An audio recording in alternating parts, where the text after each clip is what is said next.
اس رات کو دعائیں بہت کرنا ہے آپ نے، اور ہر قسم کی دعا اپنے لیے، اپنے رشتہ داروں کے لیے، اپنے عزیز و اقارب کے لیے، لیکن کچھ شرائط کوشش کریں کہ اس میں اگر پوری ہو جائیں تو کوئی امکان ہی باقی نہ رہے کہ یہ دعا ہماری قبول نہ ہو. جو ہم اتنی محنت کر رہے ہیں کوئی ایسا امکان باقی نہ رہے. دیکھیے سب سے پہلی بات تو یہ ہے کہ بہرحال دعا ایک ایسی چیز ہے جو قضا کو بھی ٹال دیتی. اگر موت بھی لکھ دی گئی ہے تو دعا کے ذریعے ٹل سکتی، لیکن بس مسئلہ یہ ہے کہ ہمیں اس گداگر کی طرح سے ہونا چاہیے. یہ کہا جاتا ہے نا، محاورہ بھی ہے کہ اگر گداگر ہی سست ہو تو صاحب خانہ کو الزام نہیں دیا جا سکتا. بھائی تم خود ہی سست ہو، تم نے خود ہی آ کر تقاضا نہیں کیا، گڑ گڑا ہی نہیں. جیسے کہ امام خمینی سے کسی نے کہا کہ آیت اللہ تقی بہجت سے ہم درس عرفانیات لینا چاہتے ہیں، لیکن وہ تیار ہی نہیں ہوتے. امام خمینی نے کہا اصرار کرو. کہا کہ ہم نے بہت اصرار کیا، تیار نہیں ہوتے. کہا اس وقت تک اصرار کرتے رہو یہاں تک کہ تیار ہو جائیں. بعض اوقات دیکھیں علم حاصل کرنے کے لیے بہت زیادہ آدمی کو تگ و دو کرنا پڑتی ہے اور یہاں تک کہ وہ قفل کھول ہی جاتا ہے. تو بہرحال تو گداگر اگر سست ہو تو صاحب خانہ کو الزام نہیں دیا جا سکتا. تو کوشش یہ کریں کہ اس رات کو بس بیٹھ جائیں کہ مجھے اپنی دعائیں قبول کروا کے ہی اٹھنا ہے پروردگار، ایسے میں نہیں اٹھوں گی. بس کچھ شرطوں کا خیال کر لیں. پہلی تو شرط یہ ہے کہ مکمل خشوع قلب کے ساتھ دعا مانگیں، رٹے رٹائے طریقے سے نہ ہو. جیسے ہوتا ہے پروردگار یہ کر وہ کر وہ کر، بالکل ایک اوپری دل سے بس جس طریقے سے ایک رٹی ہوئی کوئی چیز پڑی جاتی. اور روایتوں میں بھی ہے کہ خدا غافل ایسی دعا کو قبول نہیں کرتا جو غافل دل سے جاری ہوتی، یعنی خود جو دعا کرنے والا ہے وہی اس کو کوئی خاص اہمیت نہ دے رہا. اس کے بعد دوسری جو شرط، یعنی پہلی شرط کیا ہوئی؟ خشوع قلب، مکمل توجہ اور کنسنٹریشن کے ساتھ دعا مانگنا، رٹے رٹائے طریقے سے نہ ہو. دوسری شرط ہے وفا ہونی چاہیے، وفا. ادعونی استجب لکم، تم مجھ سے دعا کرو میں تمہاری دعاؤں کو قبول کروں گا. تو پروردگار پلٹ کے ہو سکتا ہے آپ سے یہ کہہ دے اوفے بعہدکم، پہلے تم تو اپنے کیے گئے وعدے کو مجھ سے پورا کرو، یعنی میری اطاعت میں ذرا سرگرمی دکھاؤ، پھر دیکھو میں تمہاری دعا کیسے قبول نہیں کرتا. تو وہی جو اب اس سے پہلے ہم بیان کر رہے تھے کہ گناہ اگر آپ کے ذمے موجود ہیں اور صحیح طریقے سے توبہ نہیں کی ہے تو پھر قبولیت دعا میں رکاوٹ ہو جائیں گی. تو وفا کے معنی یہ ہیں کہ آپ بھی اپنے عہد و پیمان کو پورا کریں پروردگار سے، اطاعت کا عہد و پیمان، گناہوں سے بچنے کا عہد و پیمان، پھر دیکھیے کہ پروردگار کیسے دعا کو قبول نہیں کرتا. تو دوسری چیز علماء شرط لگاتے ہیں وفا ہونی چاہیے. اچھا اس کے بعد تیسری چیز مکمل یقین کے ساتھ دعا مانگیں، شک و شبے والی نہیں، پتہ نہیں پروردگار قبول کرے یا نہ کرے، نہیں، انشاءاللہ پروردگار اس کو ضرور قبول کر لے گا. ایک مکمل یقین ہونا چاہیے. جس طریقے سے بچے جو دعا مانگتے ہیں ان کے دماغ میں نہیں ہوتا ہے آپ کہتے ہیں یہ کرو گے تو یہ. جیسے صاحب تھے، وہ جو حکایت بھی بڑی مشہور ہے کہ انہوں نے ایسی بچے سے کھیل رہے تھے کہ ہاتھ میں کوئی پیسہ کوئی سکہ لیا اور غائب کر دیا، اس کو کہیں چھپا لیا اور کہا کہ دیکھو یہ اندر منتر جو میں پڑھ رہا ہوں اس سے وہ چیز غائب ہو جاتی. بچے نے کہا اچھا. بچے نے بھی اس کو پورے یقین کے ساتھ پڑھنا شروع کر دیا اور چیزیں غائب کرنے لگے. تو بعض اوقات وہ صاحب جو جب بچہ ان کی طرف دیکھتا تھا تو بہت ڈر جاتے تھے کہ ان کو بھی کہیں غائب نہ کر دے. تو حکایتوں میں ملتا ہے پورے یقین کے ساتھ دعا مانگنا کہ پروردگار، شک و شبے والی بات نہیں، انشاءاللہ پروردگار میرا جب اس رات کو بیٹھا ہوا ہے دعا قبول کرنے کے لیے تو میری دعا ضرور قبول کرے گا. یعنی شک و شبے والی کوئی کیفیت نہ ہو، پورے یقین کے ساتھ کہ میری دعا قبول ہو گئی. اس کے بعد اگلی شرط ہے الہاہ و مبالغہ، یعنی خدا کے آگے گڑ گڑانا، گڑ گڑا کر دعا مانگنا. یہ خود ایک بہت بڑا اس رات کا دعاؤں کے سلسلے میں کمال ہے کہ ایک ہوتا ہے بالکل سپاٹ چہرے کے ساتھ بیٹھے ہوئے، نہیں، بالکل گڑ گڑا کر دعا مانگے، جھک کر ذلت کے ساتھ دعا مانگنا. اپنی آواز کو بھی ایسا کر لینا جس طریقے سے رونے والی جو آواز ہوتی ہے، تو پھر پروردگار آپ کی دعاؤں کو قبول کرے گا. اور اس کے بعد علماء ایک چیز اور بھی کہتے ہیں کہ اجتماع میں آپ ہوں خاص طور پر تو اس وقت اخفات ہونا چاہیے دعاؤں میں، یعنی کوئی آپ کی دعائیں سن نہ رہا ہو. یعنی مثلا ایک ساتھ بہت سارے لوگ بیٹھے ہیں تو بہت سے لوگ اتنی بلند آواز سے دعا کرتے ہیں، اجتماعی دعا نہیں کروا رہے ہیں بلکہ انڈیویجول دعائیں مانگ رہے ہیں لیکن بلند آواز سے نہیں، اخفات. خاموشی کے ساتھ دعا. ہاں جب اجتماعی دعا مانگیں گے کسی تک اس کے اندر محفل میں بیٹھ کر تو پھر تو وہ بلند آواز سے ہی پڑھی جائیں گی. اس کے بعد کچھ مقامات، کچھ اوقات ایسے ہیں، کچھ اوقات، ان اوقات کا اگر خیال کر لیا جائے تو دعاؤں کی قبولیت میں بہت ہی معاون ہوتے ہیں. اس وقت انسان بس ادھر ادھر وقت کو ضائع نہ کرے، خاص طور پر جس وقت بہت تیز ہوا چل رہی ہو. تیز ہوا کو چلنے کے وقت اگر دعا مانگی جائے تو ضرور قبول ہو جاتی ہے. اسی طریقے سے اگر بارش کسی جگہ پر ہو رہی، بارشوں کا سیزن بھی ہے، لوگ ویسے مزے لیتے ہیں بارش میں، لیکن بارش جب باران رحمت الہی برسنا شروع ہوتا ہے، ایک تو وہ مرزا غالب کا نظریہ تھا، وہ کہتے تھے کہ ہمیں باران رحمت الہی جو برستا ہے اس پر اعتراض نہیں، وہ تو 5 منٹ برستا ہے، اس کے بعد 3 دن تک ہماری چھت برستی رہتی ہے، ٹپکتی رہتی ہے، اس پہ اعتراض ہوتا ہے. تو بہرحال اگر بارش کسی وقت ہو رہی ہے اور اس وقت آپ دعا مانگیں گے، وہ اوقات دعا میں سے، ان اوقات دعا میں سے کہ جس میں دعائیں قبول ہوتی ہیں. اس کے علاوہ جس وقت آپ تلاوت قرآن کرتی، تلاوت قرآن کرنے کے بعد جو دعا مانگیں گے اس وقت وہ دعا ضرور انشاءاللہ قبول ہوگی. اسی طریقے سے جس وقت اذان دی جاتی، اذان کی آواز کان میں آئے، آپ اپنے لیے دعا کریں، اپنے رشتہ داروں کے لیے دعا کریں. اسی طریقے سے نماز فجر کے وقت، یہ جو وقت ہوتا ہے بالکل طلوع صبح صادق کے بعد جو فجر کا اول وقت ہے، اس وقت علی الخصوص جو ہے جو دعا مانگی جائے وہ ضرور قبول ہوتی ہے. اسی طریقے سے نماز ظہر کے بعد بھی اور نماز مغرب کا جو وقت ہے اس وقت بھی یہ دعا کو قبول ہونے کا بہت ہی اہم ترین وقت ہے. اسی طریقے سے اوقات میں ایک چیز اور بھی ہے اور وہ ہے افطار کے وقت دعا کرنا.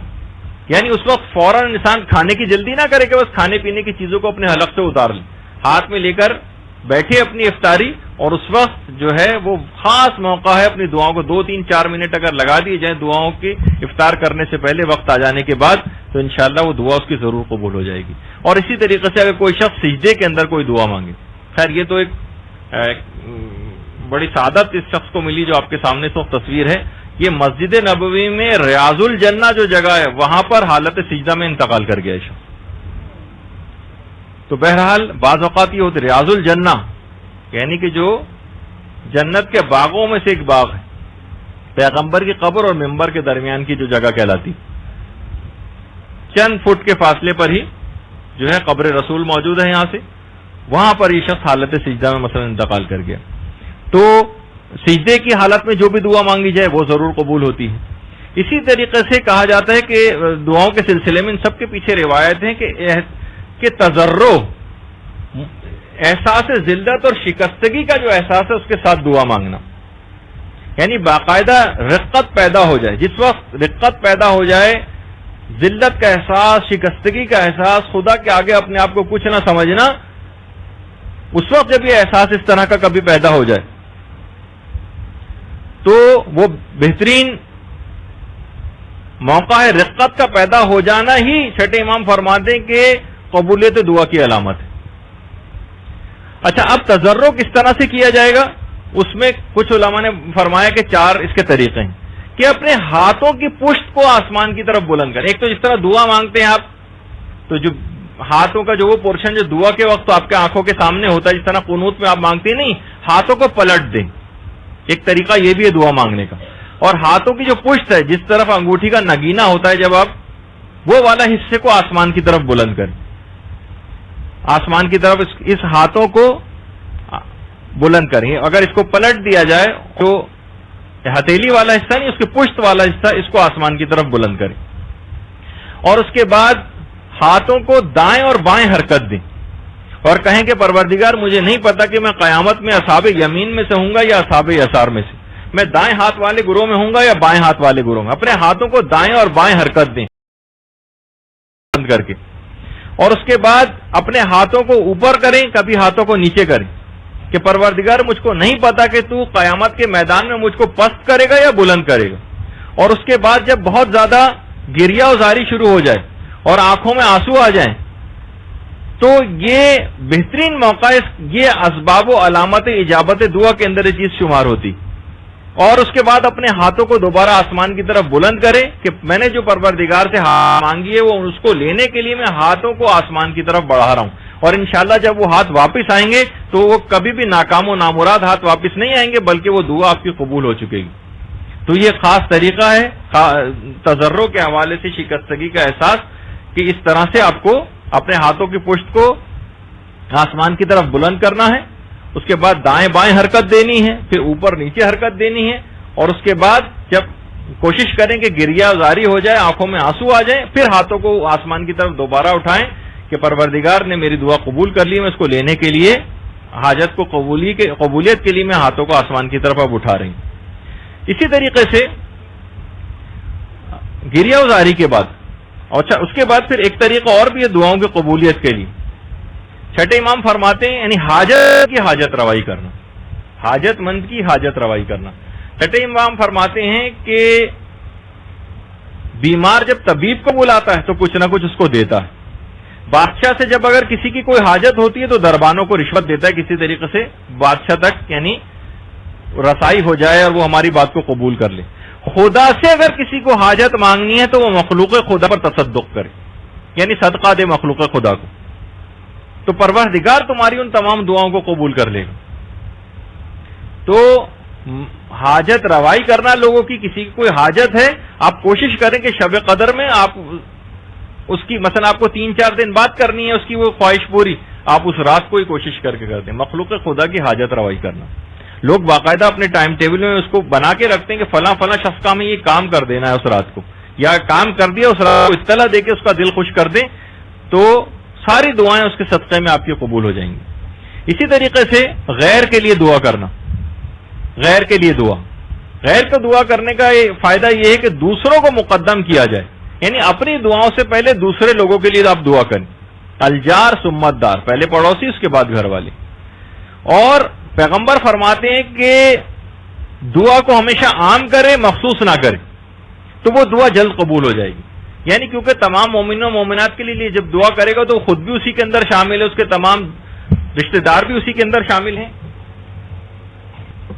جی اس کے تمام رشتہ دار بھی اسی میں شامل ہیں۔ تو بہرحال اس کی خود تمام دعائیں قبول ہو جائیں گی اگر اس نے ایسا کیا۔ اور سب سے بہترین دعا بھی پیغمبر فرماتے ہیں کہ وہی دعا ہوتی ہے جو ایک غائب کسی دوسرے غائب کے لیے کرتا ہے، سب سے بہترین دعا وہ والی دعا ہوتی ہے۔ اور باقاعدہ ایک فرشتہ پر آسمانوں میں پروردگار پیدا کرتا ہے کہ جو بھی دعا کرتا ہے دوسروں کے لیے وہ فرشتہ آمین کہتا جاتا ہے، اور وہ یہ دعا کرتا ہے کہ یہ دعا تو نے کسی اور برادر مومن کے لیے کی ہے، تجھے پروردگار اس کا دگنا، اور پروردگار اس دعا کو فرشتے کی قبول کر لیتا ہے۔ یعنی جو دعائیں آپ دوسروں کے لیے مانگیں گی وہ دگنی طور پر خود آپ کے لیے قبول ہو جائیں گی۔ کتنا بڑا فائدہ ہے اس کا۔ اور سب سے بہتر یہ کہ جو چھٹے امام نے فرمایا کہ پہلے 40 مومنین کے لیے دعا کرے پھر اپنے لیے دعا کرے، تو کوئی امکان ہی نہیں رہے گا کہ اس کی دعا قبول نہ ہو۔ آپ باقاعدہ لسٹ بنائیں، کم سے کم 40 مومن و مومنات کے لیے پہلے آپ دعا کر لیں گے۔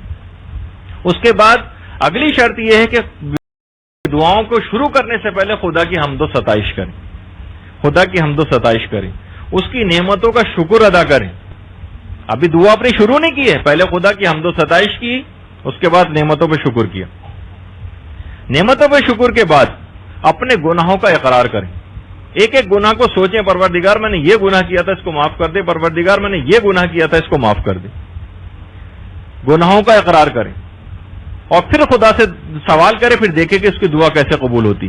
جب یہ روایتوں میں بیان ہوا کہ خدا کی قسم کوئی شخص اپنے گناہ سے اس وقت تک باہر نہیں آتا جب تک کہ اپنے گناہوں کا اقرار نہ کر لے، اپنے گناہوں کا پروردگار سے اقرار کرے، روئیں گڑ گڑائیں اس کے سامنے، پھر دیکھیں کہ کیسے دعا قبول نہیں ہوتی۔ اور اس کے بعد دعاؤں کی قبولیت کے لیے کہ دعا آسمان پہ رکی رہتی ہے اور اس وقت تک قبول نہیں ہوتی، اگر قبول کروانا ہے تو اس کے سابق میں اور لاحق میں، یعنی دعا کے شروع میں اور دعا کے بعد اگر درود محمد و آل محمد علیہ السلام پہ پڑھا جائے، اللہم صلی علی محمد و آل محمد۔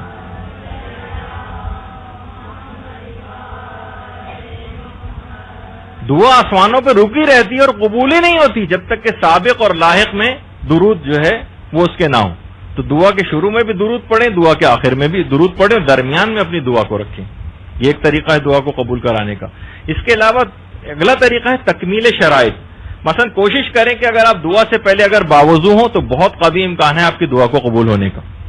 غسل کیا ہوا ہو، وضو کیا ہوا ہو، جسم طاہر ہو، لباس ہمارا پاک و پاکیزہ ہو، یہ تمام چیزیں۔ اس کے علاوہ برطرفی اور موانعات، یعنی بہت سی ایسی چیزیں ہیں کہ جو کہ قبولیت دعا میں رکاوٹ بنتی ہیں، جن گناہوں کا ہم نے پچھلی دفعہ بھی تذکرہ کیا تھا، مثلا نماز فجر کو قضا کر کے پڑھنا، امر بالمعروف اور نہی عن المنکر نہ کرنا، ابھی جیسے کہ آپ نے سنا.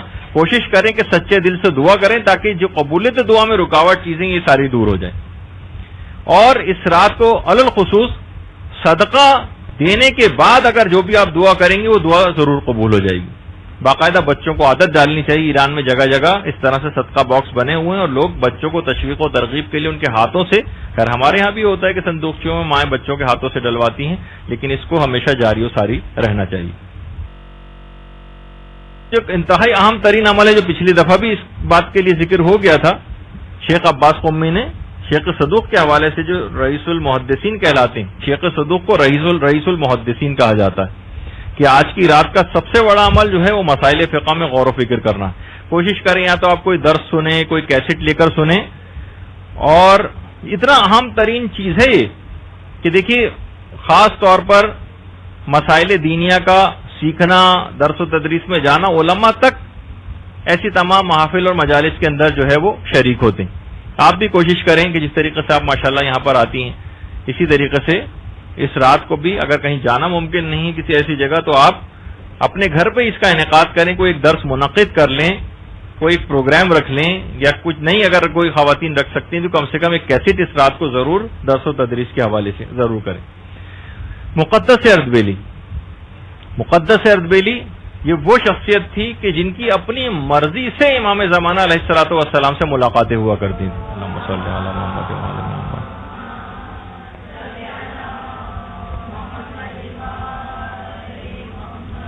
اور اتنے زیادہ تقدس میں آپ تھے مقدس اردبیلی کہ جس وقت یہ کربلا میں ہوتے تھے، یعنی جب زیارت کے لیے کربلا جاتے تھے تو رفع حاجت کے لیے 12 میل دور کربلا سے دور جایا کرتے تھے. کہتے تھے مجھے شرم محسوس ہوتی ہے کہ جس زمین میں امام کا جسم مطہر آرام کر رہا ہوں میں وہاں پر اپنی نجاستوں کو گراؤں. مقدس اردبیلی. اور نجف میں پہلے بھی یہ طریقہ کار تھا کہ ہفتے میں 5 دن پڑھائی ہوتی تھی. جمعرات کو آدھے دن کے بعد سب لوگ نجف سے کربلا جاتے تھے اور اس کے بعد جمعرات کو جاتے تھے اور پھر جمعے کے بعد پھر وہاں سے دوبارہ چلتے تھے. اچھا جب ظاہر ہے کہ نجف سے کربلا اب تو تقریباً ٹوئن سٹی جیسے ہو گئے ہیں یہ، لیکن یہ کہ پہلے زمانے میں تو ایک الگ الگ شہر ہوا کرتے تھے دونوں، تو ایک شہر سے دوسرے شہر میں جانے سے نماز قصر ہو جاتی. لوگوں نے دیکھا کہ مقدس اردبیلی بالکل ایک الگ طریقہ کار ہے ان کا، یہ نماز پوری بھی پڑھ رہے ہیں اور قصر بھی پڑھ رہے ہیں. دیکھیے فقہی مسئلہ ہے کہ اگر کسی شخص کا سفر حرام کا سفر ہے تو اس کو نماز قصر کی سہولت نہیں ملتی، یعنی پھر اسے پوری نماز پڑھنا. مثلا اگر کوئی شخص کراچی سے لاہور جائے کسی کو قتل کرنے کے ارادے سے، اس کا یہ سفر معصیت کہلاتا ہے، اس میں قصر کی سہولت اسے نہیں ملے گی. ناشزہ عورت جس کا میں نے پچھلی دفعہ کہا تھا کہ وہ اپنے شوہر کے حقوق پورے نہیں کر رہی اور اس سے چھوٹی چھوٹی باتوں پہ لڑ جھگڑ کے دوسرے شہر اپنی ماں کے گھر واپس چلی گئی ہے، تو یہ جو سفر ہے اس کا، یہ ناشزہ عورت کا سفر، یہ سفر معصیت گناہ کا سفر کہلائے گا. اس کو سفر میں نماز پوری پڑھنا ہے کیونکہ یہ سہولت اس کو نہیں ملے گی قصر کرنے کی، یعنی 4 رکعتی نماز کو جو 2 رکعت کرنے کی سہولت ہے اس کو نہیں ملے گی. مقدس اردبیلی کا طریقہ کار لوگوں نے دیکھا کہ دیکھیے زیارت عتبات عالیہ یعنی مقدس مقامات کی زیارت کے لیے جانا کتنے عظیم و شان ثواب کے کاموں میں سے ایک ہے.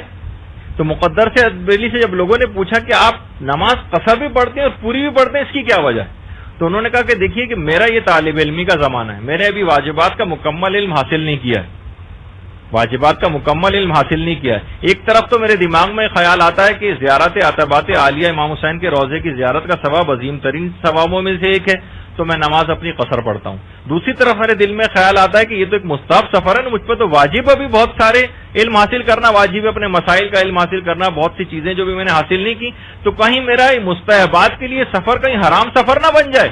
اس شک و شبے کی وجہ سے میں نماز کو پوری بھی پڑھتا ہوں، کیونکہ اگر شک ہو جائے کہ حرام سفر ہے یا نہیں تو اپنی شرعی ذمہ داری اس طرح سے تعین کرتے تھے کہ نماز پوری بھی پڑھتے تھے اور قصر بھی پڑھتے تھے کہ میرا وہاں پر زیارت کے لیے جانا بھی کہیں حرام نہ ہو جائے، کیونکہ وہ بہرحال اپنی تمام تر فضیلتوں کے باوجود مستحب سفر ہے اور ابھی مجھ پر بہت سارے ایسے واجبات کا علم حاصل کرنا باقی رہ گیا ہے کہ جس پہ میری عاقبت کا دار و مدار ہے. تو آپ یہ اندازہ لگائیں کہ اس رات کو جب بھی کہا جائے، بہت سی خواتین پوچھتی ہیں کہ کیا مثلا دنیاوی جو ہم علم حاصل کر رہے ہیں کیا یہ علم کے اندر نہیں آتا؟ ہم بیٹھ کے اپنی کورس کی کتابیں اگر پڑھتے رہیں، میتھس کے مسئلے سالو کرتے رہیں اور فزکس پڑھتے رہیں اور کیمسٹری پڑھتے رہیں، تو اس پہ انشاءاللہ ہماری جو اگلی گفتگو ہوگی اس میں ہم یہ باتیں بیان کریں گے آیت اللہ محمدی ری شاہری کے حوالے سے کہ انہوں نے جو سلسلے میں باتیں بیان کی ہیں کہ کون سا علم اس رات کو حاصل کیا جائے. لیکن کم سے کم مسائل فقہ کا علم جو آپ لوگوں کے واجبات میں سے ہے کہ بھی بہت سے مسئلے سیکھنے باقی ہیں، اس رات کو اس علم کے حاصل کرنے میں لگے.